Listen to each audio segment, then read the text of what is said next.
Jaque al psicoanalista, por el autor John Katzenbach. Prólogo. Negación. La pesadilla era siempre la misma, un reflejo distorsionado de la realidad, pervertido por el sueño que lo atormentaba. Odiaba cada uno de los segundos que duraba. Estaba escondido en el exterior de las ruinas carbonizadas de su casa de veraneo de Cape Cod, bajo una andrajosa lona que ocultaba su figura, esperando al asesino que llevaba semanas acosándolo. La amenaza inicial: suicídese o un inocente morirá, se había convertido en él o yo. La pistola semiautomática le quemaba la mano. Mientras esperaba escondido, en el sueño veía al asesino maniobrando en medio de la penumbra nocturna, tal como había sucedido en la vida real hacía 5 años. Le daba la espalda, él levantaba el arma, pero cuando el asesino se volvía bruscamente, empuñando una pistola, el sueño abandonaba la realidad y la historia. En aquella repentina pesadilla, primero se le empañaban las gafas y la silueta del asesino se volvía borrosa, hasta fundirse con la oscuridad. Después se le encasquillaba la pistola. Era como si se le hubiera congelado el dedo en un gatillo atascado y, por fuerte que apretara una y otra vez, el arma no se disparaba. Y entonces la pistola se le desintegraba en la mano y se convertía en un montón de fragmentos inútiles que caían a sus pies. En el sueño veía al asesino apuntándolo con su arma, y entonces chillaba: «Eso no está bien, no es así como pasó». Pero su grito quedaba tapado por el disparo del asesino, y era como si estuviera fuera de su cuerpo, viendo cómo la bala le atravesaba el corazón y cómo la sangre de su vida pasada se derramaba por el suelo. Y entonces se despertaba. Yacía entre las sábanas empapadas de sudor, examinando la pesadilla y tratando de determinar qué cosa había oído, visto o recordado exactamente durante aquel día que hubiera podido desencadenar aquel sueño, mientras dudaba de que pudiera volver a dormirse fuera a la hora que fuese. Sabía que el sueño mezclaba lo sencillo y lo complejo en un pantano emocional. Lo comprendía, y aún así no quería hacerlo. Como su figura aquella noche bajo la lona combinaba lo oculto con lo vulnerable. En la realidad había sido letal, yendo un pasito por delante. En el sueño se convertía en una víctima, yendo un pasito por detrás. Y, a pesar de ser psicoanalista, se le escapaba su verdadero significado: próximo pero esquivo. 5 años después, detestaba las turbulencias. Era algo relativamente nuevo en su vida, un miedo que le había surgido de forma inesperada los últimos meses. A 10.600 metros de la altura, cada vez que el avión daba alguna sacudida, Ricky Stark sentía aumentar su angustia. El estómago cerrado, las palmas sudorosas. Era la perfecta contradicción entre lo que sabía con certeza, que los bandazos y las oscilaciones eran perfectamente normales, nada por lo que hubiera que preocuparse demasiado, y lo que imaginaba en lo más profundo de su ser, que cada vez que el avión parecía patinar por el aire, los pilotos estaban perdiendo frenéticamente el control. Encajado en su asiento de primera clase, era totalmente incapaz de hacer nada al respecto. Sabía que había muchos medicamentos que servían para combatir esos repentinos ataques de ansiedad. A menudo se le recetaba a sus pacientes, pero nunca a sí mismo. Jamás había intentado cuestionarse esa absurda bravuconada suya, de «puedo aguantarlo», aparte de pensar de vez en cuando a que obedecería y, acto seguido, rechazar la pregunta antes de encontrar una respuesta. Volaba a Washington para dar un discurso en un seminario del Instituto Nacional de la Salud sobre los trastornos de estrés postraumático que afectaban a los jóvenes supervivientes del huracán Katrina y la posterior inundación que había golpeado Nueva Orleans. Las fotografías de la catástrofe, con personas subidas a los tejados de sus casas, calles inundadas y escenas de desesperación en el interior del estadio Superdome, lo había atraído poderosamente a la ciudad. La tormenta se había desatado poco tiempo después de que hubiera recuperado su nombre. Se había deshecho por fin de la falsa identidad de Richard Levine, adoptada tras su encuentro con la familia que quería matarlo, y prudentemente había vuelto a ser un poco quien era, el Dr. Frederick Stark, viudo, solitario, antiguo psicoanalista, adinerado de Nueva York y figura emergente en la jerarquía de psicoterapeutas de esta ciudad. Pero el mundo de la psiquiatría para la clase alta de Manhattan estaba ahora fuera de su vida. Su consulta, su reputación, sus finanzas, hasta su casa, todo había sido arruinado por las personas que querían verlo muerto. Había dedicado los últimos 6 meses a tratar a niños de Nueva Orleans con problemas graves. La tormenta se había cobrado un severo peaje. Incontinencia y terrores nocturnos, temblores incontrolables, tartamudeo, incapacidad para concentrarse en tareas sencillas, ataques repentinos de depresión incapacitante y además agresividad, desobediencia, resentimiento, un resurgimiento de las conexiones con las bandas incluso en preadolescentes que a poco antes estaban viendo los dibujos animados de los sábados por la mañana. Mayor consumo de drogas, más violencia sin sentido. Había oído una y otra vez lo siguiente: quiero una pistola. No puedes disparar a un viento de 190 km por hora. Quiero luchar. No puedes hacer retroceder el agua que desborda un dique. Quiero matar. No puedes matar a la naturaleza. Aquella situación parecía irle como anillo al dedo. Personas que habían sido abandonadas y olvidadas. Su paciente favorito había sido un chaval atormentado de 13 años llamado Tariq, que había pasado 24 horas atrapado en un desván junto al cadáver de su tío, que estaba ahogado. El chico se mostraba reacio a hablar porque pronunciaba cada una de sus palabras con un tartamudeo incesante, así que Ricky había ideado un plan. Jugaban a las damas. Cada vez que Tariq capturaba una de las piezas de Ricky o coronaba, paraba el juego y el chico tenía que contarle algo que recordara sobre el tiempo que había pasado en aquel desván. Cuanto más jugaban, mayor parte de la historia del chaval afloraba. Martes y jueves de 4 a 5. Al principio fue lento, porque Tariq evitaba capturar ninguna pieza de Ricky y perdía aposta. O a veces, frustrado, tiraba el tablero al suelo, pero al final empezó a abrirse más y comenzó a ganar partidas. Y Ricky observaba que con cada victoria en el tablero, el tartamudeo disminuía muy ligeramente. A medida que este iba desapareciendo, el niño empezaba también a perdonarse por haber logrado sobrevivir mientras que su tío falleció. Pero un martes no fue a la consulta a la hora de su cita, ni tampoco llamó a su madre para dar explicación alguna. Esa misma noche, a las 10, Ricky puso las noticias en su pesito de alquiler junto a Magazine Street en Garden District. El locutor anunció entrecortadamente: otro incidente de violencia callejera post tormenta en el 9º piso inferior se cobra la vida de un chico de 13 años. Una banda rival había disparado a Tariq y lo había dejado morir. El tirador lo había confundido con su hermano, apenas un año mayor. Ricky llamó a la policía para obtener más detalles, pero no le fueron de mucha ayuda. También llamó al forense del condado y averiguó que el chico había sufrido una agonía prolongada y solitaria en mitad de la noche. El asesinato dejó a Ricky traumatizado, sensación que empeoró cuando, la semana siguiente, la afligida madre de Tariq se presentó a la hora habitual de la visita de su hijo. Lo recordaba palabra por palabra. Doctor, necesito saber algo y nadie quiere decírmelo. ¿De qué se trata? Si puedo ayudarlo. La ambulancia tardó casi 2 horas en llegar. Les asusta ir allí a esas horas de la noche. Necesito saberlo. ¿Sufrió mi niño?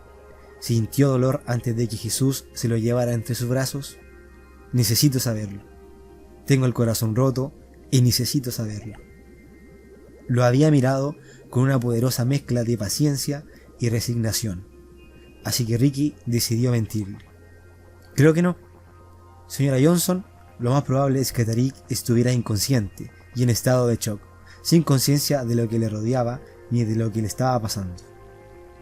Nada de aquello era cierto, y se había detestado a sí mismo por cada palabra deshonesta que había pronunciado. En realidad, había ocurrido lo contrario.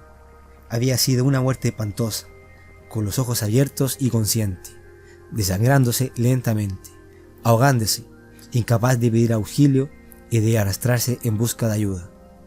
Con la muerte y el miedo llegando a él, cogidos de la mano, también había sido una muerte innecesaria. Ricky sabía que si la ambulancia hubiese llegado pronto, Tariq podría haber sobrevivido.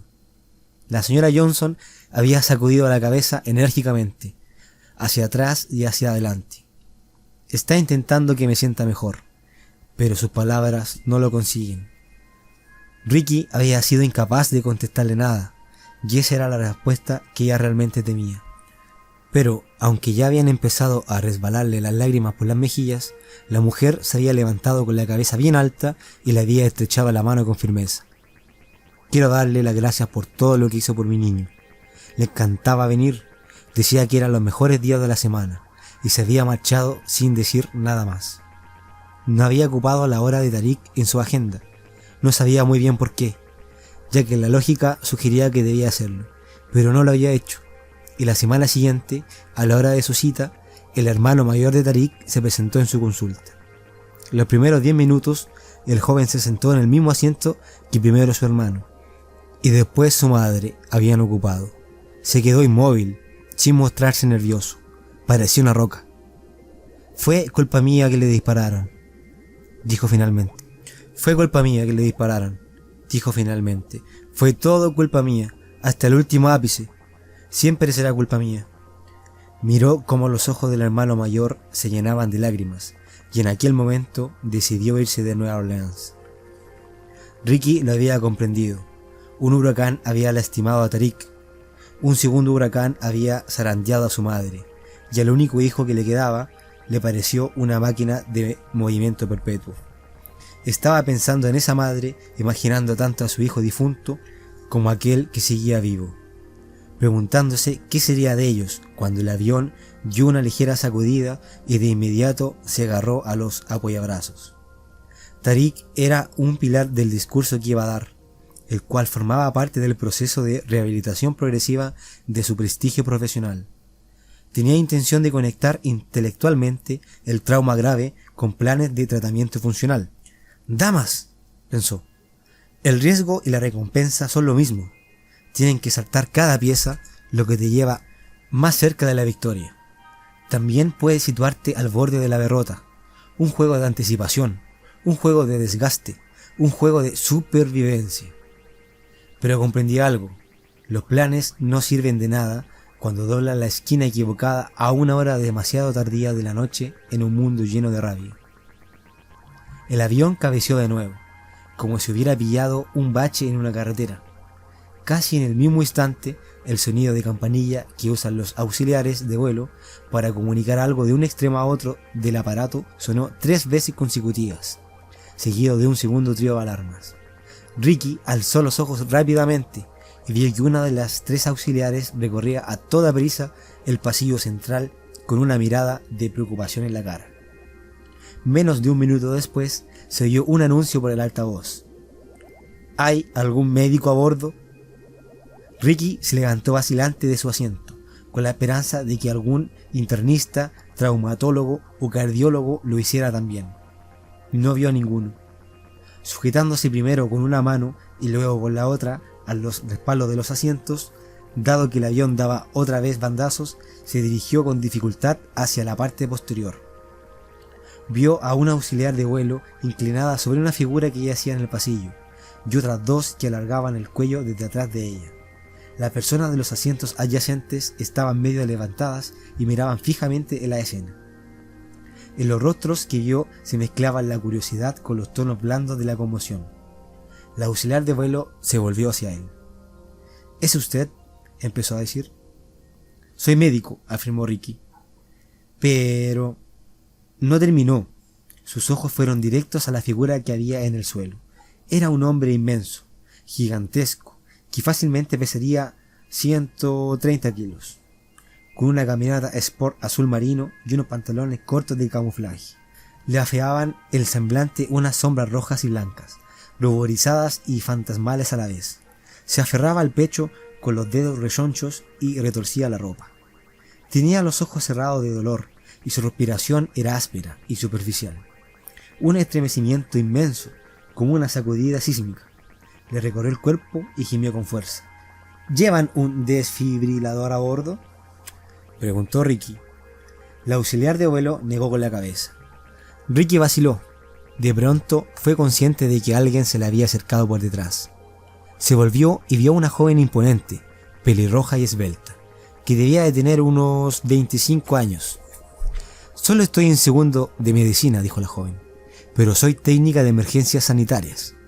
¿Puedo ayudar en algo?». Ricky señaló al hombre agonizante y se hizo a un lado para dejarla pasar. Vio que la joven alargaba la mano hacia la muñeca del hombre para tomarle el pulso, pero mientras lo hacía, este se estremeció por segunda vez de pies a cabeza, como si tuviera todo el cuerpo atrapado en las mismas turbulencias que zarandeaba el avión. Se le agarrotaron las articulaciones, las estrías rojas de las mejillas le palidecieron al instante. Dio un par de bloqueadas, gimió, abrió un segundo los ojos que se le pusieron en blanco y con un ruido de asfixia dejó de respirar. «¡Dios mío!», exclamó Ricky. La estudiante de medicina se agachó de inmediato, tiró de la mandíbula del hombre y empezó a hacerle el boca a boca. Con la mano libre señaló el pecho de la víctima y, entre una respiración y otra, murmuró una orden a Ricky. «Inicie las compresiones». Ricky colocó las manos sobre la camisa y empujó hacia abajo con fuerza. Tenía dudas de si la presión que ejercía conseguía penetrar las capas gelatinosas de grasa y piel hasta alcanzar el corazón del hombre. 1, 2, 3, susurró. El hombre se estremeció de nuevo de la cabeza a los pies y de repente pareció quedarse rígido. «Ha muerto», pensó Ricky. Así, sin más. «No pare», gruñó la estudiante. Ricky alzó la vista y vio por encima del hombro de ella que a uno de los pilotos los observaba. Este pareció captar rápidamente la situación, se volvió y regresó con una carrera por el pasillo hacia la cabina. 4, 5. Siguió, mientras presionaba repetidamente el pecho del hombre. En unos segundos oyó un segundo anuncio. «Señores pasajeros, tenemos una emergencia médica a bordo. Vamos a desviarnos al aeropuerto más cercano. Por favor, regresen a sus asientos y abróchense los cinturones de seguridad». Notó que el avión empezaba a descender, no de la forma suave y paciente que es habitual, sino en picado, perdiendo altitud lo más rápido posible. 6, 7, 8, 9, prosiguió. Cuando llegó a 10, empezó de nuevo. La cara del hombre infartado adquirió de repente un atisbo de color rojo. «Tiene pulso», aseguró la estudiante de medicina. Levantándose, se dirigió a uno de las auxiliares. «¿Llevan oxígeno portátil?». Esta vez la auxiliar sí que asintió. «Tráigalo enseguida», dijo la estudiante, con un tono marcial. «Ya puede parar», le indicó a Ricky. El hombre pestañeó y abrió los ojos, y Ricky vio el pánico en ellos. Había recuperado algo de color. «Una aspirina o cualquier clase de anticoagulante no sería de perlas», comentó la estudiante de medicina, mientras ajustaba una máscara de oxígeno de plástico amarillo a la cara del hombre y giraba un regulador de una bomba verde. Luego se volvió hacia el auxiliar de vuelo.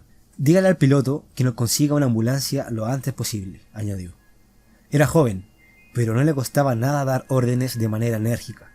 Ricky vio que los ojos de aquel hombre descomunal volvían a quedarse en blanco y a cerrarse una segunda vez. No parecía estar consciente. La auxiliar se acercó a un teléfono intercomunicador y habló rápidamente por él. Esperó, escuchando la respuesta, y volvió al pasillo donde estaban los tres. 17 minutos, anunció. «Demasiado tiempo», susurró la estudiante de medicina, negando con la cabeza. Se quedó mirando como el pecho del hombre ascendía y descendía mientras inspiraba y expiraba. A Ricky le pareció que el movimiento era asincopado e irregular. La joven situó los dedos sobre la arteria carótida del hombre y volvió a negar con la cabeza. «Débil y cada vez más», dijo. «¿Qué clase de médico es usted, doctor?». «Psicoanalista», respondió Ricky en voz baja.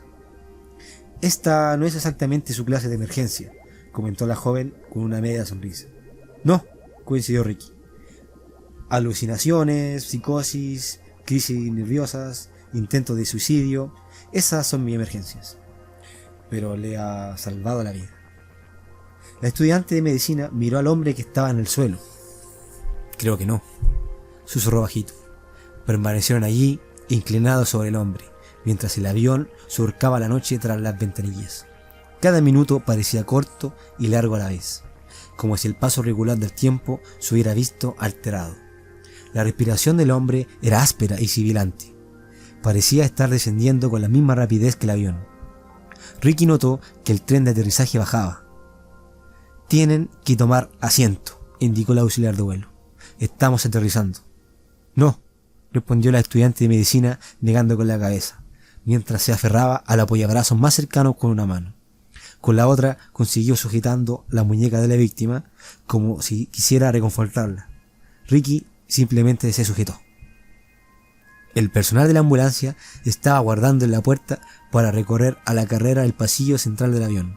Todo el mundo permanecía sentado mientras se esforzaban por cargar el corpulento hombre en una camilla y lo sacaban a toda prisa por el acceso delantero al aparato. Ricky oyó cómo una mujer hacía callar a sus 2 hijos pequeños, que rebosaban de curiosidad. Los pasajeros siguieron con la mirada en el camino que recorrió el equipo de rescate, la mayoría con una expresión en el rostro de «le podría pasar a cualquiera». «¿Va a acompañarles?», preguntó la estudiante de medicina a Ricky. «No, tendría que ir usted». «Creo que no», respondió tras un instante de vacilación. Cada palabra que había pronunciado estaba cargada de contradicciones, duda y comprensión. Parecía exhausta, y Ricky se percató de que él también debía de sonar igual. Pasó una hora antes de que el avión despegara de nuevo. La estudiante de medicina regresó a su asiento en clase turista, y Ricky a primera. La auxiliar de vuelo le preguntó si quería beber algo mientras esperaban autorización en la pista, pero no le apetecía tomar nada. A pesar de que el avión estaba inmóvil sobre el asfalto, él seguía agarrándose a los apoyabrazos. Después de despegar, y una vez hubieran alcanzado la altitud de crucero, el piloto salió de la cabina, se acercó primero a Ricky y le dijo: «Gracias por su ayuda», dijo con el inconfundible acento de un piloto veterano del Medio Oeste. «Le estábamos realmente agradecidos». «¿Se sabe algo del hombre?», preguntó Ricky. El piloto empezó a decir algo, pero se detuvo y se inclinó hacia él para responderle en voz baja. «Mala suerte. Murió en la ambulancia. No pudieron reanimarlo una segunda vez». Se enderezó y añadió: «Tengo que comunicárselo al otro médico, del asiento 24E». Se refería a la estudiante de medicina. Ricky se percató de que no sabía cómo se llamaba el difunto, ni quién era, ni tampoco de dónde venía. Nada, aparte de que era enorme, tenía sobrepeso, llevaba unos pantalones cortos de camuflaje y que ahora estaba muerto. Familia, amigos, trabajo, carrera profesional, casado, divorciado, entrenador de la Liga Infantil de Béisbol, golfista, Papá Noel, oficinista, republicano, demócrata, todo aquello que había sido desapareció en el pasillo del avión. Se recostó en el asiento cuando el piloto salió de la primera clase. ¿Qué le dimos? 20 minutos más de vida, 30. Notó que el avión se zarandeaba de nuevo. ¿Qué puedes hacer con esos 20 minutos más?, se preguntó. ¿Hacer las paces? ¿Despedirte? ¿Maldecir tu mala suerte? ¿O rezar?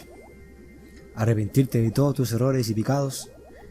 Es un tiempo suficiente para cualquier otra cosa que no sea el dolor y el terror al ver que la vida se te escapa. El avión cabeceó una segunda vez. Su imaginación parecía un revoltijo de imágenes de aquel corpulento hombre agonizando mientras él lo observaba impotente. De las pesadillas sobre cuando casi murió en Cape Cod 5 años antes y de Tariq desangrándose solo en una esquina. Intentó impedir que estos pensamientos se fundieran entre sí, pero no lo logró. Sobre él, la señal roja del cinturón de seguridad parpadeó, acompañada de nuevo de un sonido de campanilla cuando el avión se adentró en más turbulencias imprevistas.